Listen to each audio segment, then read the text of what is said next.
उत्पन्न बाजार समितीमध्ये ही सभा सुरू आहे. इथे शेतकऱ्यांचा माल येतो,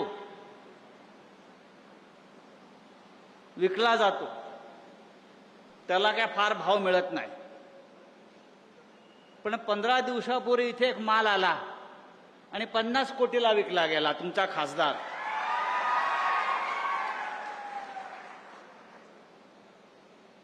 आता खासदार गेले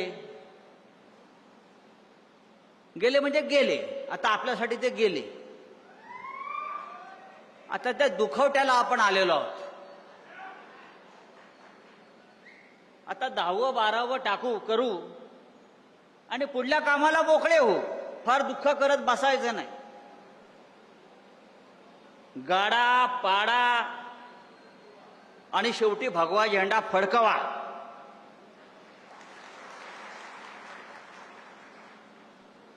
$50 कोटी भाव झाला त्याचा. 50 कोटी.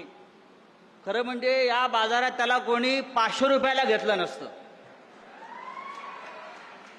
तो शिवसेनेमध्ये आला, त्याला माननीय उद्धव साहेबांनी खासदार केला, त्याच्या खांद्यावर भगवी शाल टाकली आणि म्हणून त्याची किंमत 50 कोटी झाली. उद्याच्या निवडणुकीत 5 रुपये पण त्याची किंमत राहणार नाही. अशा पद्धतीनं ही निवडणूक होणार आहे.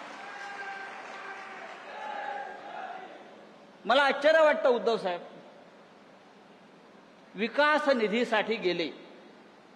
विकास निधी, मला माझ्या मतदारसंघाचा विकास करायचा आहे. अरे कसला विकास करणार तुम्ही? 12 वर्षामध्ये नरेंद्र मोदी या देशाचा विकास करू शकला नाही. त्या नरेंद्र मोदींच्या वाराणसीमध्ये जाऊन बघा. रस्ते नाहीत, पाणी नाहीत, पूल नाहीत. ज्या मोदीचे बूट चाटायला आपण गेला तो देशाचा विकास करू शकला नाही. तुम्ही काय विकास करणार आहात? आणि कोणाकडे गेले? तर ज्याने राम मंदिराची लूट केली, राम मंदिराच्या दानपेटीतले 2000 कोटी रुपये ज्या मोदीच्या लोकांनी चोरले, त्या मोदींचे बूट चाटायला हे गेले.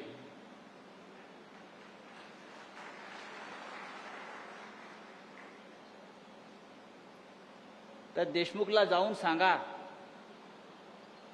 ही शिवसेना आहे आणि शिवसेना कधी संपत नसते. ठाकरे कधी संपत नसतात. ते पुन्हा पुन्हा राखेतून उभे राहतात आणि या महाराष्ट्रावरती आपली पकड मजबूत ठेवतात. अरे तुम्ही मशालीच्या चिन्हावर निवडून आलात म्हणजे ही मतं लोकांनी माननीय उद्धव ठाकरे साहेबांना दिली. तुम्हाला गद्दारी करायची आहे तर राजीनामा द्या, पुन्हा निवडणुकीला उभे राहा आणि मग तुम्हाला कळेल या यवतमाळ वाशिमची जनता गद्दारांबरोबर आहे की निष्ठावंतांबरोबर आहे. पण एकनिष्ठ राहण्यासाठी आई नेक आणि बाप एक असावा लागतो.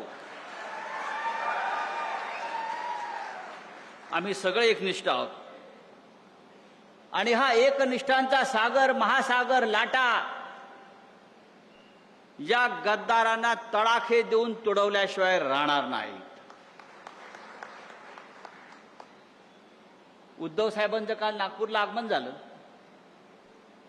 प्रचंड गर्दी, प्रचंड. मग जिथे नजर जाईल तिथे माणसं त्यांच्या स्वागताला उभी. एकनाथ शिंदेनी ते जर बघितलं असतं त्या गद्दारांना मिंदेनं, तर त्याला कळलं असतं शिवसेना जागेवरच आहे, शिवसेना जागेवरच राहील आणि तुमच्या छाताडावर पाय दळून पुन्हा एकदा विधानसभा आणि हिंदुस्थानच्या लोकसभेकडे जाईल. ही आजची सभा, आजचा मेळावा निष्ठावंतांचा आम्हाला तेच सांगतोय. यवतमाळ हा कायम हिंदुहृदय सम्राट बाळासाहेब ठाकरे यांच्यावर प्रेम करणारा जिल्हा आहे. सातत्यानं लोक आले आणि गेले, पण शिवसेनेचा भगवा झेंडा या यवतमाळवरती कायम राहिला. तो यापुढे कायम राहील. आपण सगळे माननीय बाळासाहेब ठाकरेंचे शिवसैनिक यापुढे माननीय उद्धवजी ठाकरे साहेब आणि आदित्य ठाकरे साहेब यांच्या मागे ठामपणे उभे राहू आणि या यवतमाळच्या मातीमध्ये पुन्हा गद्दारीची कीड लागणार नाही अशा प्रकारची लोक निवडून देऊ. जय हिंद, जय महाराष्ट्र.